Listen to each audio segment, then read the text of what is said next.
Vamos ver buscar o livro, né?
Meus irmãos,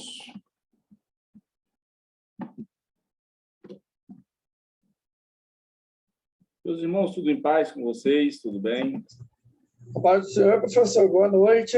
Paz do Senhor, irmão Roselito. O senhor tá bom, professor? Aconteceu um acidente agora. Eu estava mexendo com a digitalização do documento da minha esposa, sem querer. Não sei o que aconteceu, mudou a imagem do grupo aí eu pedi para o Rafael voltar aquela imagem, mas esse que não conseguiu. Porque aquela imagem do seu que colocou. Rapaz, ó. Mas de repente aí, depois recupera, né? Se eu quiser colocar depois a foto de novo. Não, eu nem sei quem é que... Deixa eu ver aqui. Eu nunca olhei para a questão da administração do grupo. Deixa eu dar uma olhada aqui. Eu nunca tinha olhado. Eu estava digitalizando o documento da minha esposa e sem querer, não sei como que aconteceu, e mudou a imagem do grupo lá e foi eu que mudei. Eu nem sabia que eu podia fazer isso. Pois é. Seu microfone está baixo, professor. Tá baixo, né? Espera aí, só um momento, Cláudio. Viu, professor? O Rafael não vai poder participar. Altia aí, altia. Altia aí. Deixa eu procurar aqui, Cláudio. O que o Rafael perguntou? Ele falou que não vai poder participar da aula, professor. Aconteceu alguma coisa? Ele não especificou, não. Parece que ele acho que está trabalhando. Tranquilo.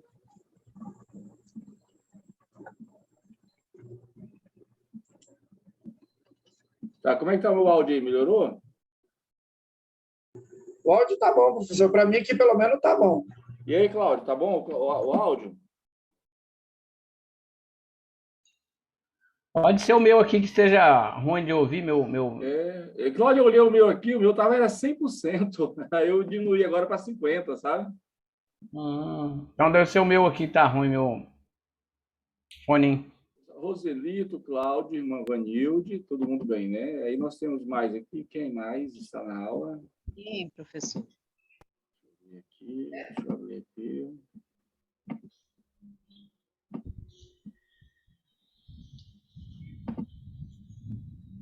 Certo, a irmã Renata, a Yasmin e o Cláudio. Tudo bem, pessoal.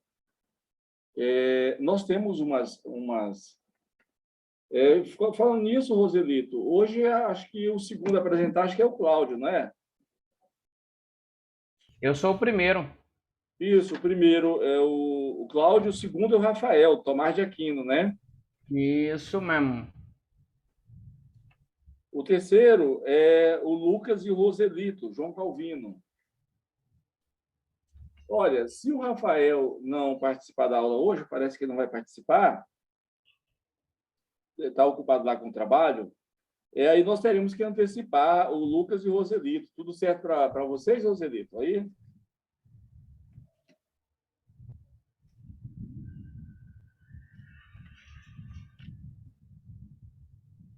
Viu, professor? Eu não estava totalmente preparado para apresentar, não, porque hoje que eu fiz um resumão do que eu ia falar, entendeu? Isso que esses primeiros aí, na sequência que eu coloquei no grupo, já os primeiros seriam os primeiros, né? O Lucas está por aí, o Lucas?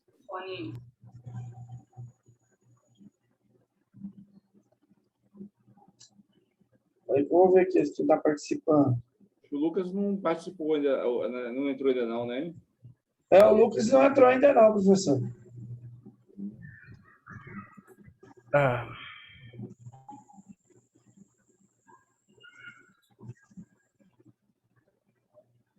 Deixa eu só ver aqui a sequência. A sequência é o Cláudio, o Rafael, o Lucas e Roselito, a irmã Silvana, a Vanilde e Renata e a Yasmin. Não ficou ninguém de fora, não, né? Então, hoje, pelo menos hoje, seria o Cláudio e o Lucas e o Roselito, pelo menos hoje. Será se o Lucas aparece aí na aula hoje? Roselito? Segundo tempo, ele deve entrar.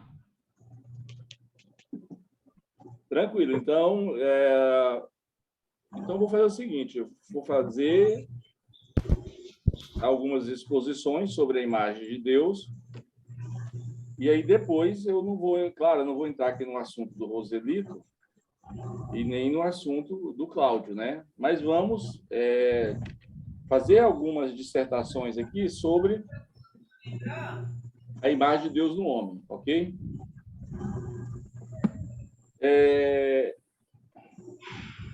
Eu vou colocar no grupo aí, depois vocês confiram lá no grupo, algumas obras importantes sobre essa discussão. Em língua portuguesa, eu vou colocar aqui a mais completa, que é o livro Imago Dei, do Paulo Anglada.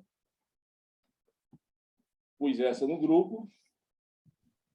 Em segundo lugar, o livro O Homem, Imagem de Deus, do Oadi Salum.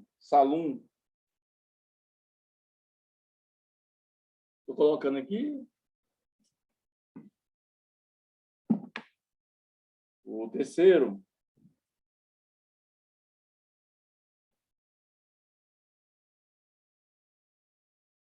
o Antropologia Teológica, do Urbano Ziles, terceiro.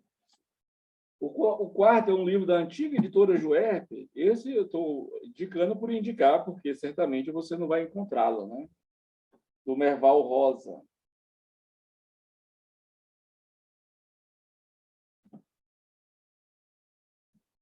E aí, os outros são obras mais densas, né? Mais densas. Deixa eu ver aqui um negócio aqui, só um momento, pessoal.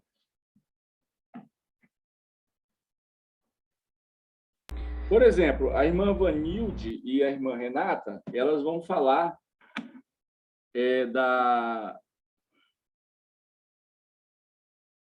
antropologia de Emil Brunner, não é isso? Diga glória a Deus aí, irmã Vanilde, irmã Renata, antropologia do Emil Brunner. Sim, professor, correto. Isso, eu vou indicar aqui uma obra, vocês podem até procurar, como vocês não vão apresentar hoje, se vocês quiserem ir à fonte das fontes, né, desse autor, vocês podem comprar aí pela Família Cristã se comprar hoje, antes da aula que vem já chegou para vocês. Ó. Vou mostrar aqui. Tirei a foto aqui. Está aí para vocês, certo? Obrigada. Vou até colocar a irmã Vanilde e a Renata. Vou colocar o nome de vocês para vocês lembrarem, viu? Vanilde e Renata. Se vocês quiserem ir no profundo e no escondido, viu? Está aí a obra do homem, viu? Certinho? São vários volumes aí, mas a discussão está no volume 1.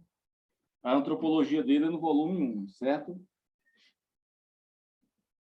Aqui, olha, o Rafael não está aqui hoje, por força maior, certamente.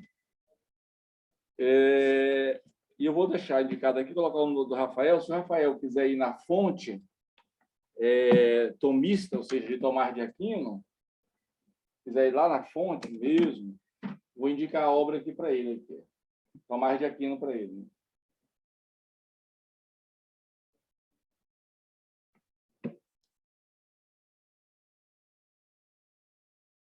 Está também no volume 1. Tá? Essas obras estão aí no grupo. Ao todo aqui, são várias obras, viu? Eu estou indicando para vocês terem aí acesso aos textos originais. É igual, por exemplo, pessoal, hoje no Brasil tem muitas discussões a respeito de direita e de esquerda, e quando fala de esquerda, fala de socialismo, fala de comunismo, certo? E fala principalmente, o principal nome dessa coisa toda é o Karl Marx, né? Karl Marx. E aí a gente vê muita gente discutindo esses assuntos, né? Que a fonte tudo é Karl Marx, no geral, e aí você percebe que as pessoas que estão discutindo, elas nunca sequer leram um parágrafo de Karl Marx. Elas leram e têm noção, alguém falou para elas que Karl Marx disse que a religião é o ópio do povo. E o que elas sabem é isso, no geral. Então, é muito importante ir na fonte, não é quem falou sobre Karl Marx, é na fonte dele. Uma época eu fiz um curso, passei 6 meses lendo Karl Marx, lendo Augusto Comte, lendo Emile Durkheim, e depois lendo Max Weber, os 4 nomes peso pesado da sociologia. Foi muito importante. E ler os autores na sua própria fonte é bom, mas não é fácil, né? Não é fácil porque é muito denso. Depois você olha no grupo aí, olha, se estudar a antropologia de Emil Brunner. Aí, irmã Vanilde, isso aqui é só a senhora ler uma pegada só, né, irmã Vanilde? O que o senhor falou? Nossa, eu já estou vendo aqui um monte. Aí, ó. Ai, Renata, ó, isso aqui numa, como diz um amigo meu, numa sentada só, a senhora lê o cara aí, ó. Até parece. Né? Vou passar 1 ano sentada. Entendeu? Enfim, pessoal, a discussão da imagem de Deus, eu faço aqui essa dissertação, daqui a pouco eu passo a bola para o Cláudio. Tá bom, Cláudio? Daqui a pouco a gente começa. Certinho? Combinado. Nós estamos... Só o nosso capítulo de hoje, dessa aula de hoje e da aula da semana que vem, é o capítulo 4, e certamente eu vou ouvir todos vocês dissertarem sobre esses capítulos, né? Você está me ouvindo, professor? Estou sim. Então tá bom. Olha, então nós já temos confirmado aqui o Cláudio, daqui a pouco. O Lucas entrou aqui e daqui a pouco o Lucas e o Roselito falando de Calvino. Glorifique de pé aí, Lucas e Roselito. Tudo certo para vocês falar hoje? Tá bem, professor? Tudo certo, professor. O cara já anda preparado, meu irmão. Não é fácil, não é brincadeira, não. O Lucas está preparado. Eu dei uma corrida meio por cima de zóio lá na escola, que foi complicado hoje treinar, viu? Hoje foi puxado? Nossa, puxou o dia. Roselito, você faz assim, depois que o Lucas falar, você diz assim, eu faço minhas palavras dele. Pronto. Exatamente. Só tem um problema da nota, né? Aí não Porque é a mesma, né? aí eu tenho 3 opções. Se o Lucas falar bem, eu vou dar 2 pontos para ele. Aí, se o Roselito falar somente minhas palavras, aí eu tenho que ou dar 1 ponto para o Lucas e 1 para o Roselito, ou os 2 para o Lucas e nenhum para o Roselito. A gente tem que discutir esse negócio, né? Nossa, professor, não vale isso não, viu? Olha a pressão, hein? Pessoal, a imagem de Deus no homem, ela ganhou ao longo da história muitos contornos. Um dos pensamentos mais importantes a respeito da imagem de Deus no homem, o Cláudio vai daqui a pouco dissertar sobre isso, que é o pensamento de Irineu. Então, um dos primeiros a forjar uma antropologia teológica, uma antropologia bíblica, foi o Irineu. Então, o Irineu ele entendia o seguinte: na queda, os seres humanos não regenerados, ou seja, não salvos, isso está aí no texto que o Cláudio vai explicar, o ser humano ele perdeu a semelhança, né, de Deus, e ele ficou apenas com a imagem, né? A imagem, mesmo depois da queda, ela permanece. Os crentes, para o Irineu, era diferente. Os crentes tinham ambas as coisas, né? Tanto a imagem quanto a semelhança. Tanto a semelhança quanto a imagem, né? Só que para o Irineu, a semelhança ela estava aí sendo recuperada através de Cristo. Até aí, depois o Cláudio vai explicar essa situação toda. Então, o Irineu, ele é um dos primeiros a dissertar sobre essa antropologia teológica, e aí o Cláudio que vai dizer se ele estava certo, se ele estava errado, e depois os alunos podem discutir com o Cláudio tranquilamente. Depois de Irineu, aí nós temos, aí no livro tem Tomás de Aquino, mas antes de Tomás de Aquino, pelo menos 700 anos antes de Tomás de Aquino, nós temos o próprio Agostinho, que diz que a imagem de Deus no homem, ela permanece. Aí o foco de Agostinho não é discutir a imagem de Deus no homem salvo, no homem não regenerado, certo? O foco não é esse. Então, qual é o foco dele? O foco é discutir no homem salvo, no homem regenerado. E o Agostinho compreende que o ser humano regenerado, ele possui a imagem e semelhança de Deus. Mas o próprio Agostinho também é um dos primeiros a deixar o uso da palavra semelhança e passa a usar apenas a palavra imagem. Porque Agostinho concordava que imagem e semelhança era a mesma coisa. Então, se os dois termos significam uma só coisa, Agostinho pensa, por que eu vou usar 2 termos, sendo que os 2 termos significam a mesma coisa? Já discutimos sobre isso. Então, meus irmãos, vejam bem. Aí o Agostinho compreenderá que a imagem de Deus no homem é uma imagem moral. E ele parte aí do pressuposto dos atributos de Deus. Deus tem os atributos comunicáveis, né? Os atributos morais, os atributos transitivos, né? Então, nesses atributos de Deus, atributos comunicáveis, a gente entende que Deus é amor, é misericórdia, é graça, é justiça, é bondade, etc, etc. E aí, Agostinho entende, se Deus é amor, bondade, justiça, misericórdia, graça, o ser humano que é criado à imagem dele também é assim. Então, o ser humano também ele recebe de Deus, por ser portador da imagem de Deus, ele recebe o amor, a bondade, a misericórdia, a justiça, a graça, etc, etc. Então, podemos dizer que a imago Dei no homem, para Agostinho, é uma imagem moral. Moral. Deus é um ser moral e cria seres morais.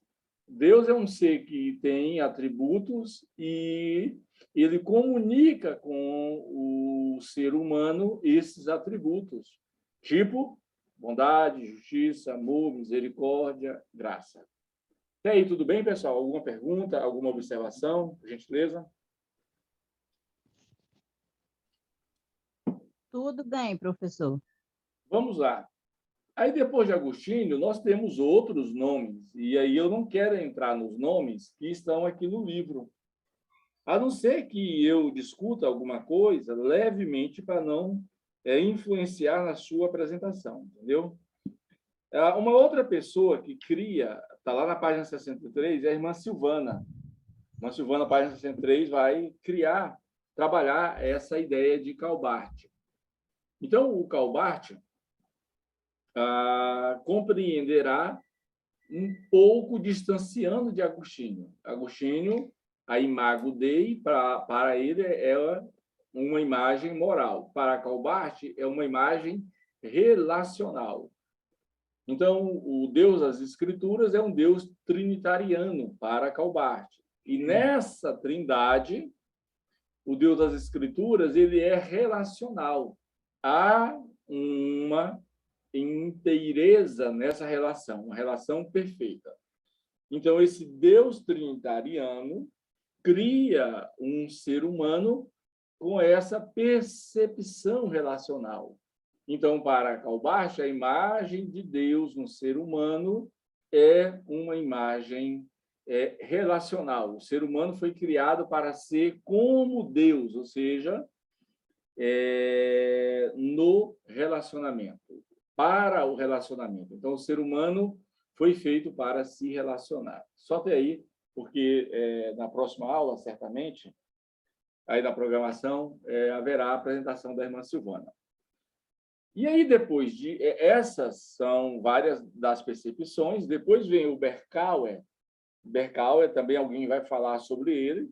O Berkouwer é aquele teólogo que pertence ao florescimento do calvinismo, ou ao calvinismo tardio. E o Berkouwer é um teólogo holandês que fez parte daquele trio teológico, né, mais perfeito que já houve. Por exemplo, na época de Agostinho, não tinha pessoas à altura de Agostinho. Na época de Calbart, tinha o M. Bruni, mas não tantos outros nomes. Mas, na época aí do Berkouwer, havia, lá na Holanda também, tanto o Bavinck, Herman Bavinck, como o Abraham Kuyper. E esse trio aí dominou a teologia lá na Igreja Reformada da Holanda, dominou na Igreja Reformada da Europa, na Igreja Reformada americana e na Igreja Reformada do mundo até hoje. Esse trio é muito respeitado, né? Então, o Kuyper de um lado, de outro você tem o Bavinck e o Berkouwer. Bavinck, Berkouwer e Kuyper. Então, o Berkouwer talvez seja um dos teólogos mais completos na sua antropologia, na sua percepção sobre a imagem de Deus. E aí eu quero adiantar alguma coisa do próximo capítulo, isso até para reforçar esse capítulo aqui, porque esse capítulo que nós estamos em curso, ele trata da perspectiva histórica a respeito da imagem de Deus, certo? Correto? Então, este capítulo trata exatamente dessa questão aí, a percepção histórica da imagem de Deus. E aí será discutido historicamente por Irineu, por Tomás de Aquino, João Calvino, Emil Brunner, Calbart, Beccal, por aí, certo? Agora, a gente também pode discutir as questões teológicas. E aqui, naturalmente, eu terei que trazer algo da antropologia teológica, que é o outro capítulo do livro. Nós estamos no capítulo 4 e esse texto é lá do capítulo 5, que é a perspectiva teológica a respeito da imagem e semelhança de Deus, né? A gente vai estudar isso aí, capítulo 5, um resumo teológico.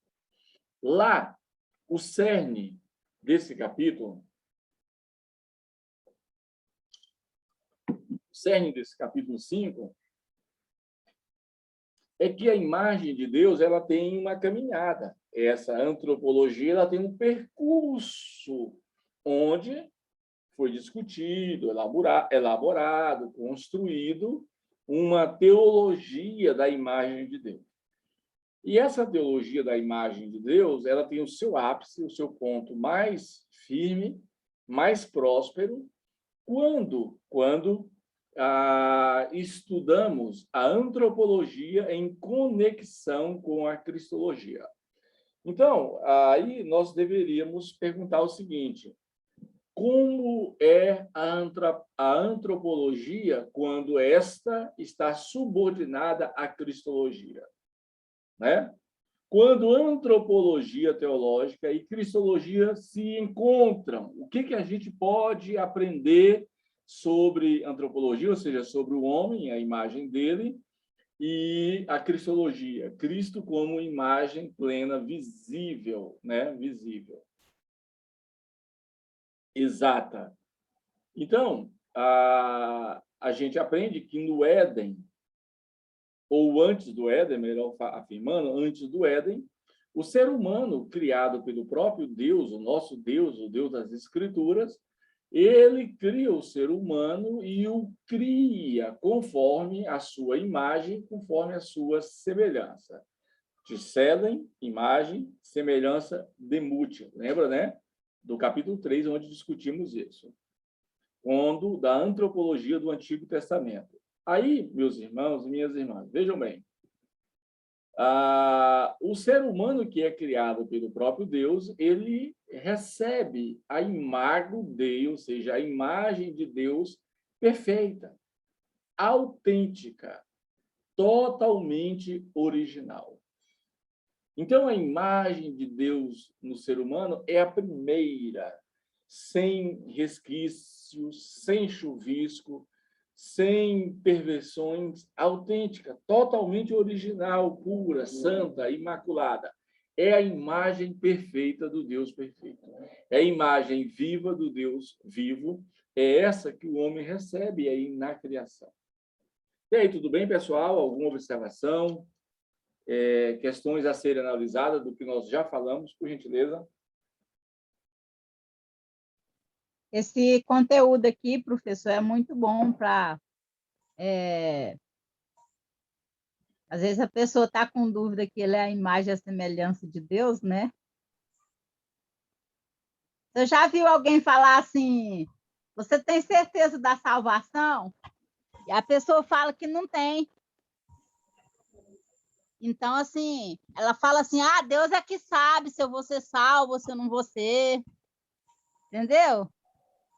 Então, eu acho que a pessoa não está convicta que ele é a imagem e a semelhança de Deus, que ele foi santificado. Olha, irmã Vanilde, é assim, essa pessoa ela precisa redescobrir a garantia da sua salvação em Cristo, né?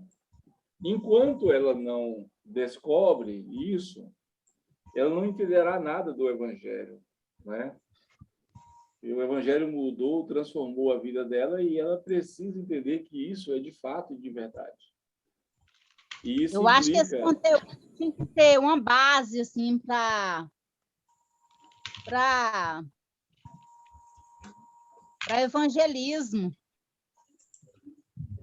Isso é importante. Tem um capítulo, irmã Vanilde, que vai tratar uma coisa parecida.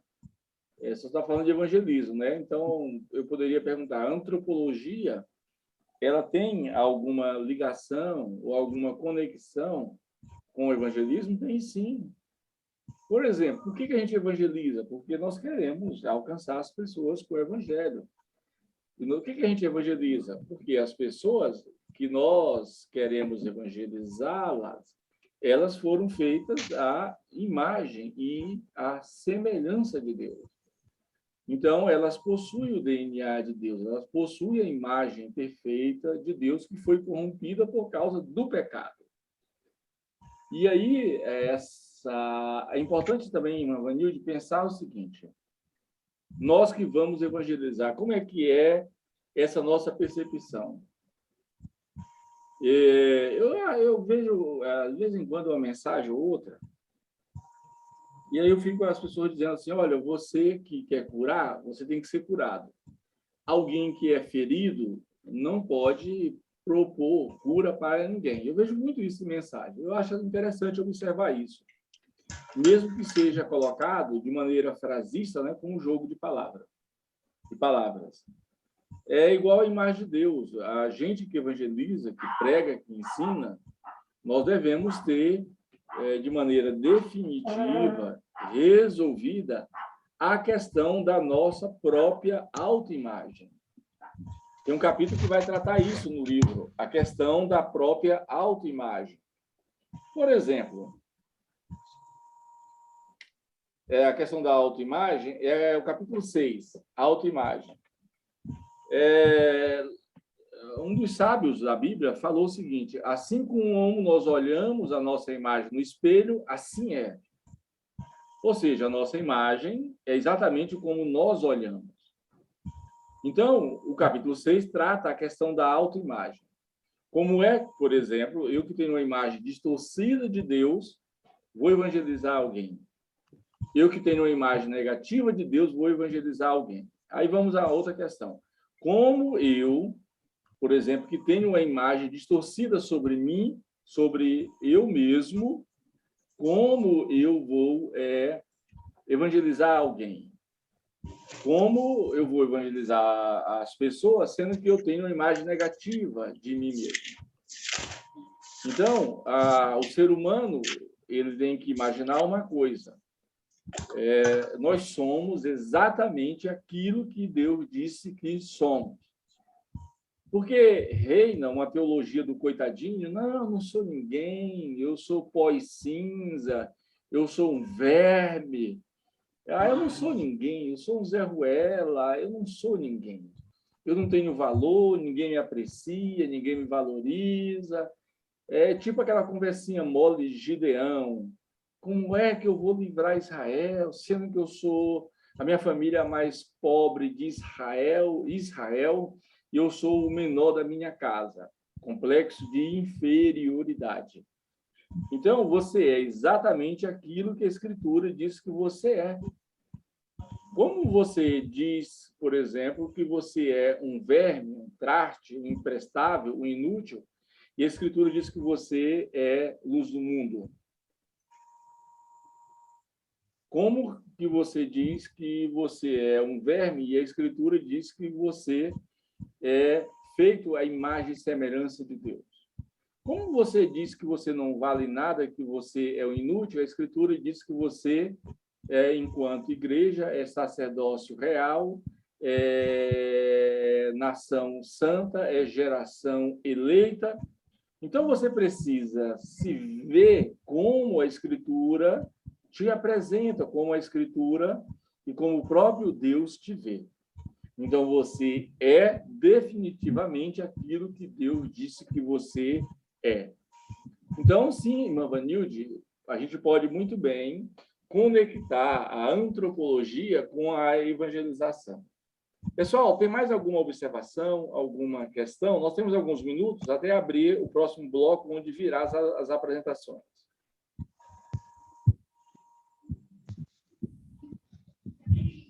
Essa ideia... Professor, Vontade. qual que é o nome daquela linguagem que se dá quando a gente dá características do homem a Deus, como Deus tem braço, tem olho, boca? Me esqueci. Antropomorfismo. Antropomorfismo. Obrigado. Nós temos aqui 5 minutos, então vamos lá. Na criação, o homem recebe a imagem autêntica, original, perfeita de Deus.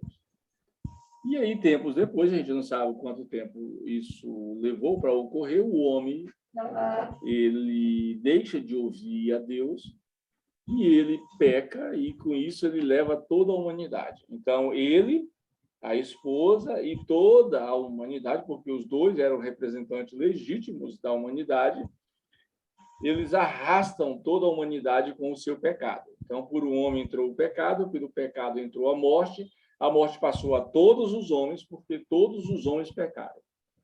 Está lá em Romanos 5,12, correto?